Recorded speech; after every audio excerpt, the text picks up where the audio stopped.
Hi, I'm Michael Mauzy. I'm a DO, and I'm with the Department of Primary Care. I went to West Virginia School of Osteopathic Medicine. From there, I went on to do an internship, followed by a residency at Meridia South Point in the Cleveland, Ohio area.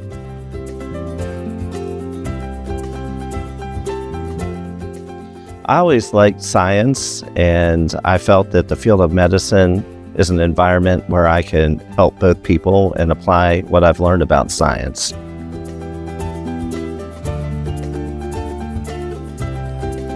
I feel that being active at least 30 minutes a day and getting a good night's sleep are both very important. I know when I am active and get a good night's sleep, I feel both better physically and mentally.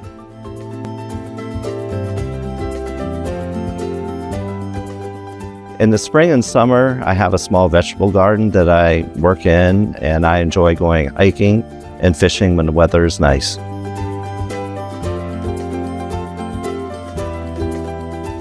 I see my approach to patients as being a partnership. I like to work with them to see what their healthcare goals are, and then I like to work with them together to obtain those goals.